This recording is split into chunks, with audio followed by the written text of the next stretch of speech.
So welcome back to the channel simplifying exams. My name is Shahrukh Saifi. So बच्चों, आज हम अपना एक न्यू चैप्टर कवर करने वाले हैं जिसका नाम है मनी एंड क्रेडिट। इकोनॉमिक के अंदर मनी और क्रेडिट का नाम ना है ऐसा हो ही नहीं सकता। सो चलिए फिर बिना किसी देरी के साथ आज की क्लास को हम शुरू कर लेते हैं।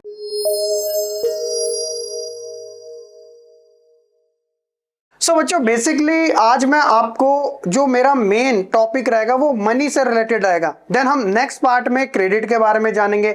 तो इससे क्या होगा कि आपको इस लेसन का जो कॉन्सेप्ट बताया गया है वो भी काफी आसानी से समझ जरूर आ जाएगा। तो सबसे पहले बात करते हैं मनी की। तो ज्यादा एक्सप्लेनेशन देने की जरूरत नहीं है क्योंकि डेली लाइफ में हम मनी का यूज करते ही रहते हैं। और किन चीजों के लिए करते हैं? Goods and service. बड़ा सिंपल सा है। तो वही चीज बताई गई है कि मनी को आज के समय मीडियम ऑफ एक्सचेंज, जी हाँ बच्चों, लेन देन का एक साधन माना गया है। तो क्या डेफिनेशन बताएगी इसके बारे में कि money is something that can act as a medium of exchange in transaction. बड़ा सिंपल सा है। In day to day transaction goods are being bought and sold with use of money. तो आप देखते हो कि डेली लाइफ में लोग क्या करते हैं? शॉपिंग्स करते हैं, मॉल्स में जाते हैं, नॉर्मल से नॉर्मल शॉप से भी बच्चों आप खरीदारी करते हैं और कुछ ऐसी सर्विसेज का यूज करते हैं। जैसे आप अगर बीमार है तो डॉक्टर के पास जाते हो, वो आपको रेमेडीज देते हैं और उसके बदले आप उनको सर्विसेज प्रोवाइड कराते हो। किसके टर्म्स में? मनी के टर्म्स में, है ना।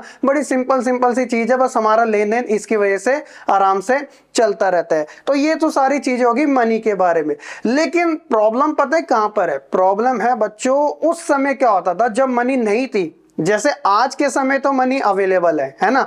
लेकिन पहले के समय जो मनी होता था उसका रोल कुछ अलग टाइप से होता था। अब इन दोनों चीजों को जब आप समझोगे तो आपको पता जरूर चलेगा कि पहले लोगों को कितनी ज्यादा प्रॉब्लम फेस करनी पड़ती थी जितनी आज के समय लोगों को बिल्कुल भी नहीं करनी पड़ती। यानी कि हमारे लिए ये जो मनी है वो काफी एक इजी सा एक प्रोसेस बन चुका है कि हम कोई भी चीज आराम से इसकी हेल्प से कर सकते हैं। तो देखिए, सबसे पहले मैं आपको दो केस स्टडी से समझाता हूं ताकि आपको दोनों अच्छे तरीके से समझ आ जाए।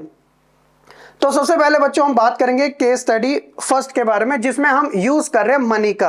अब एग्जाम्पल के तौर पे जैसा बताया गया है कि ये आप देख सकते हो एक तरीके से ये शू मैन्युफैक्चरर है, मतलब कि एक जूते बेचने वाला।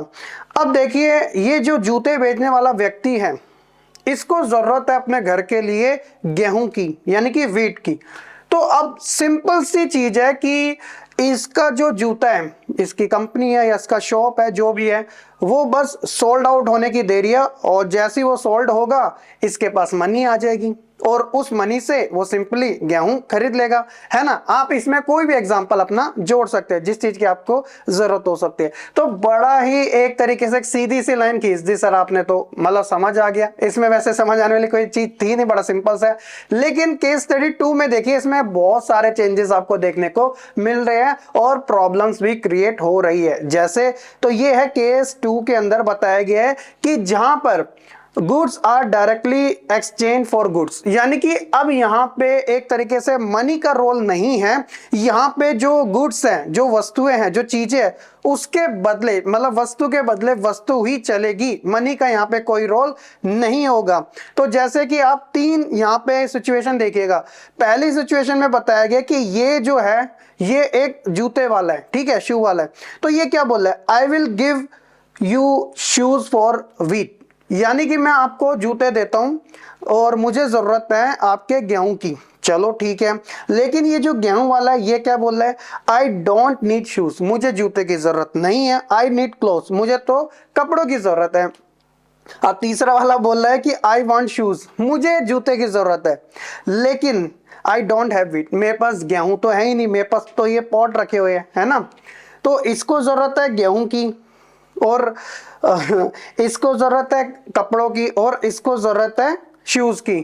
तो ये वाला जो व्यक्ति है वो इसके साथ लेन देन कर सकता है। लेकिन प्रॉब्लम कहां पर हो रही है कि भैया इस व्यक्ति को अपने जूते बेचने हैं लेकिन उसके बदले से गेहूं चाहिए, जो कि इस व्यक्ति के पास नहीं है, इस व्यक्ति के पास है।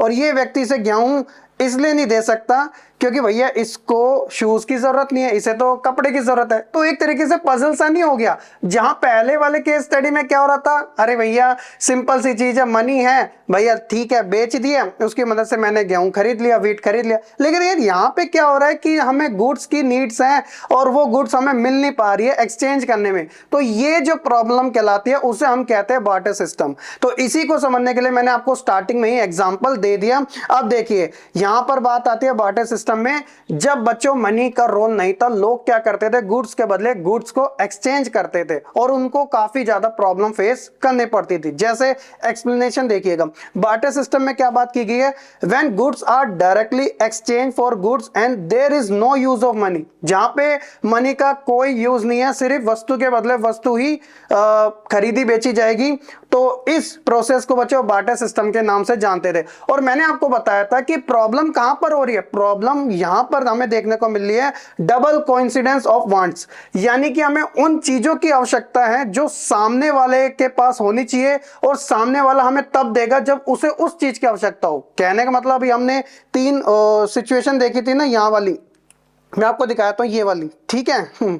दोबारा से एक बार इस पे हम कर लेते ताकि आपको ये डबल कॉन्सिडेंस वांट्स के बारे में अच्छे तरीके से पता चल जाए। तो मैं रिपीट करता हूं कि ये जूते वाला है, इसको गेहूं की नीड है, ठीक है, लेकिन ये गेहूं वाला है, इसको जूते की नीड नहीं है, तो इसलिए एक्सचेंज नहीं हो पा रहा। इसे क्लॉथ की नीड है। अब इसको शूज की नीड है, लेकिन इसको बदले में देने के लिए गेहूं नहीं है क्योंकि इसके पास वो है ही नहीं, लेकिन इसे शूज की जरूरत है और ये ऐसे तो देगा नहीं, इसके पास तो पॉट्स रखे हैं। तो कहीं भी एक तरीके से तालमेल बन नहीं पा रहा। तो इसी प्रॉब्लम्स को बच्चों कहा गया बार्टर सिस्टम के अंदर डबल कोइंसिडेंस ऑफ वांट्स, है ना। तो होप सो कि बच्चों आप अच्छे तरीके से इन चीजों के बारे में समझ चुके होंगे।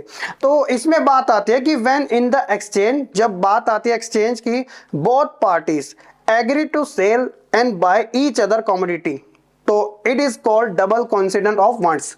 तो इसके अंदर बस सिंपल सी सिचुएशन होती है कि दो व्यक्ति जो आपस में एक दूसरे की जो चीज है वो आराम से ले सके, अगर वो ले लेते हैं तो ये डबल कोइंसिडेंस ऑफ वांट्स कहलाता है। तो ये कहीं ना कहीं बच्चों पहले के समय लोगों को प्रॉब्लम फेस करने पड़ती थी, ठीक है। तो बार्टर सिस्टम के अंदर जो डबल कोइंसिडेंस ऑफ वांट्स है एक एसेंशियल फीचर माना जाता था। तो अब तो बार्टर सिस्टम खत्म हो चुका है क्योंकि अब तो मनी आ चुकी है, लोगों को इतनी प्रॉब्लम नहीं होती, वो डायरेक्ट तरीके से भी एक्सचेंज कर लेते हैं, है ना।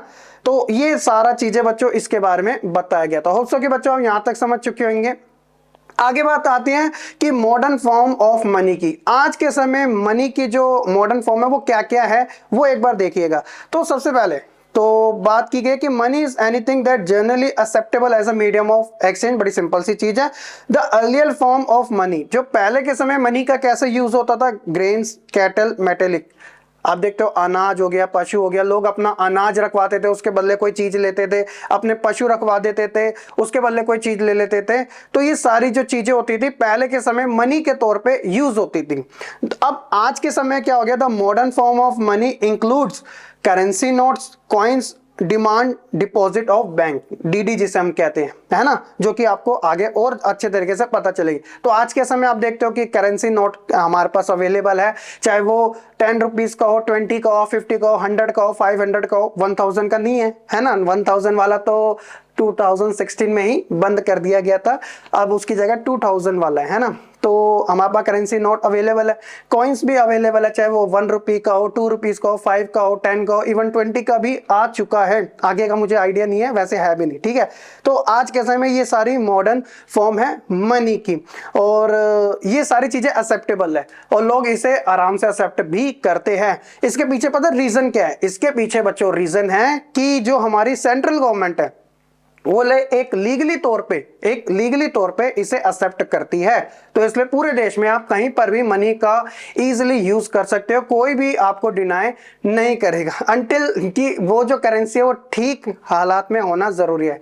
कटी फटी चीजें नहीं चलेगी नोट्स के साथ।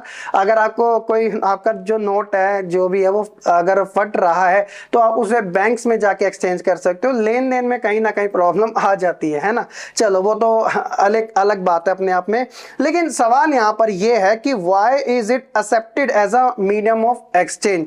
तो आज के समय जो मॉडर्न फॉर्म की जो मनी है उसे क्यों एक्सेप्ट किया गया, कुछ तो रीजन होगा ना। मैंने आपको थोड़ा सा बता ही दिया था, बाकी आप यहां से देख लीजिएगा कि currency is authorised by the government of the country, क्योंकि ये ऑथोराइज की गई है किसके द्वारा, हमारे गवर्नमेंट के द्वारा। चलिए, और हमारे देश के अंदर the reserve bank of India, जिसे बच्चों हम सेंट्रल बैंक भी कहते हैं, देश का जो सबसे बड़ा बैंक है रिजर्व बैंक है, और इसी के अंदर सभी टाइप के बैंक्स आ जाते हैं, यानी कि ये बैंकों का बैंक है। तो the reserve bank of India issues currency note on behalf of central government. तो हमारे देश में जो नोट जारी करता है वो कौन करता है, एकमात्र बैंक है जिसका नाम है केंद्रीय बैंक, यानी कि सेंट्रल बैंक, जिसे आप रिजर्व बैंक आरबीआई के नाम से भी जानते हो। एज पर इंडियन लॉ, तो भारत के कानून के आधार पर क्या बात की गई कि नो अदर इंडिविजुअल और organisation is allowed to issue currency. तो हमारे देश में आरबीआई के अलावा कोई भी नोट जो है वो जारी करता है, इश्यू करता है, चाहे वो इंडिविजुअल हो या कोई ऑर्गेनाइजेशन हो, तो वो इलीगल कहलाया जाएगा, जेल भी हो सकती है। और आप देखते हो ना नकली नोट छापने के लोगों के पास मशीनें होती है, तो और ऐसा भी नहीं है कि मार्केट के अंदर जो नकली नोट है वो अवेलेबल ना होते हैं, लेकिन टाइम टाइम पे वो पकड़े भी जाते हैं।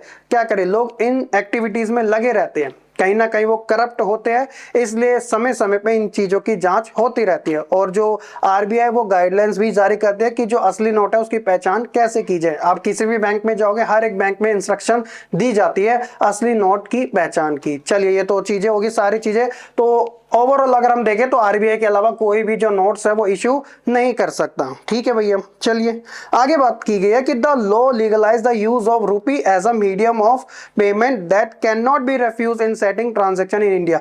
तो भैया एक लीगली तौर पे क्या बात की गई है कि ट्रांजैक्शन के तौर पे आप इसे यूज कर सकते हो। हमारे जो देश की करेंसी है उसका नाम रुपी है, जिस तरीके से अमेरिका की करेंसी का नाम हमें डॉलर देखने को मिलता है, ब्रिटेन की पाउंड देखने को मिलता है, रशिया की रूबल देखने को मिलती है, सऊदी की रियाल देखने को मिलती है, जापान की येन देखने को मिलती है। ठीक, अलग अलग कंट्री है, सबकी अपनी अपनी करेंसी के नेम होते हैं। तो हमारी तो रुपी है, तो इसे आप एक तरीके से रिफ्यूज नहीं कर सकते, क्योंकि बच्चों एक लीगली तौर पे इसे यूज माना गया है। ठीक है, मीडियम ऑफ पेमेंट के लिए।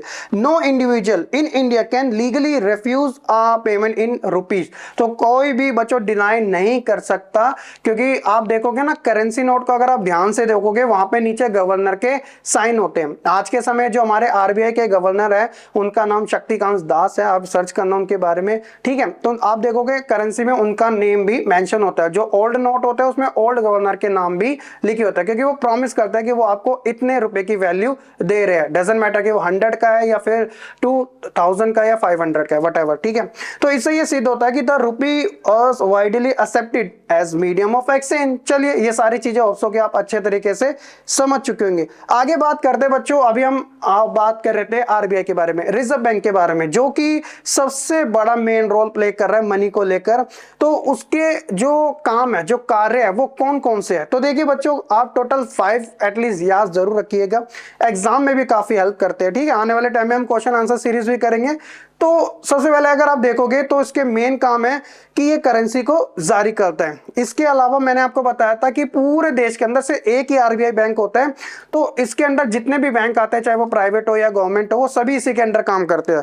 तो इसका जो दूसरा काम है वो मॉनिटरिंग करने का काम है कि जो बैंक्स के जो कल्चर्स होते हैं उसको देख रेख करते हैं। साथ ही ये जो SHG है, जो कि आने वाले टाइम में हम पढ़ेंगे, small groups of people, poor peoples, इसके बारे में भी काफी अच्छे चीज़ आपको जानने को मिलेगी, जो एग्जाम पॉइंट ऑफ व्यू से काफ़ी इंपॉर्टेंट है। इसके अलावा बात है कि ये डायरेक्शन भी आपको प्रोवाइड कराता है रिगार्डिंग किसके, टर्म्स एंड इंटरेस्ट के, और साथ ही फीडबैक प्रोवाइड कराता है जो हमारे देश की मॉनेटरी पॉलिसी है, और अपने पास कुछ कैश रिजर्व भी रखता है। आप देखते हो ना कि बहुत से ऐसे बैंक्स हैं जो कि बैंक करप्ट हो जाते हैं, तो ऐसी सिचुएशन में एक मसीहा बन के उतरता है आरबीआई, जो कि उस बैंक की मदद करता है, क्योंकि हमेशा आरबीआई के पास कैश रिजर्व अवेलेबल होता ही है जो कि ऐसी सिचुएशन में काम आ सके। तो ये आप देखोगे फंक्शन है रिजर्व बैंक के, यानी कि सेंट्रल बैंक के। बस नाम में कंफ्यूजन नहीं होनी चाहिए, बाकी चीजें तो बिल्कुल सेम है। मैं आपको इतनी देर से मॉडर्न मनी के बारे में बता रहा हूं, तो मॉडर्न मनी किस किस टाइप से एक्सेप्टेबल है। तो दो चीजें सबसे पहले याद रखना, एक है बच्चों पेपर नोट्स, एक है बच्चों हमारे पेपर नोट्स, और दूसरा है चेक। आप इन दोनों का जो यूज है वो ऑफलाइन कर सकते हो। जैसे हमारे पास करेंसी नोट है तो हम किसी भी शॉप में, मॉल में, कहीं पर भी इसका लेन देन कर सकते हैं, क्योंकि हमारे पास एक तरीके से फिजिकली मोड में वो करेंसी है।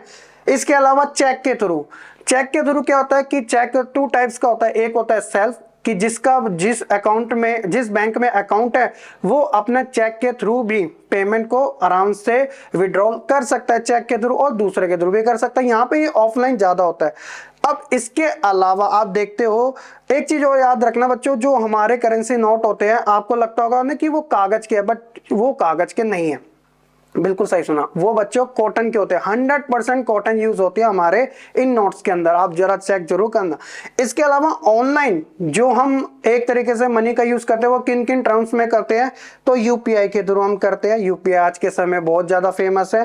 अगर जिन बच्चों को यूपीआई की फुल फॉर्म पता है कमेंट सेक्शन में जरूर बताइएगा। उसके अलावा एक क्रेडिट कार्ड्स है ना, बहुत ज्यादा इमरजेंसी में काम आने वाली चीज, और सबसे ईजी है वो है नेट बैंकिंग या फिर मोबाइल बैंकिंग। तो इन सभी चीजों की वजह से आज हम मनी को इजीली यूज कर पा रहे हैं। तो ये सारे के सारे एक तरीके से टर्म्स है मॉडर्न मनी की। होप्स हो कि आपको अच्छे तरीके से सभी चीजें समझ भी आ चुकी होगी। तो ये हमारा एक तरीके से बड़ा ही सिंपल सा ओवरऑल कॉन्सेप्ट था मनी को लेकर। होप्स हो कि आप इन सभी चीजों के बारे में अच्छे से समझ चुके होंगे। अब आगे हम बात करेंगे बच्चों कुछ बैंक एक्टिविटीज के बारे में, कि आप देखते हो कि जो बैंक्स होते हैं हमारे वो हमें लोन भी प्रोवाइड कराता है। हम बैंक्स में अपना जो पैसा है उसे डिपॉजिट भी करते हैं, टाइम आने पे विड्रॉल भी करते हैं। तो बैंक्स कैसे एक्टिविटी करते हैं, और फिर हमारा जो लास्ट टॉपिक आएगा वो आएगा क्रेडिट के ऊपर, यानी कि ये जो बैंक्स होते हैं लोगों को कैसे क्रेडिट देते हैं और बैंक को प्रॉफिट कहां से होता है, यानी कि उनका जो रिवेन्यू का मेन रिसोर्स है वो क्या है। ये सभी चीजें आपको इसी चैप्टर में जानने को मिलेगी। सो बाकी हम अपने नेक्स्ट पार्ट में करेंगे। यहां तक के लिए ये था हमारा मनी के बारे में। होप्स हो कि आपको सारी चीजें काफी अच्छे से पसंद आ चुकी होगी, समझ आ चुकी होगी। अगर ये वीडियो आपको पसंद आई हो तो लाइक कमेंट शेयर करने के साथ चैनल को सब्सक्राइब करना बिल्कुल ना भूलेगा। बाकी हम मिलते हैं अपने नेक्स्ट वीडियो में, तब तक के लिए सभी बच्चे खुश रहे, पढ़ते रहे और ऐसे ही आगे बढ़ते रहे।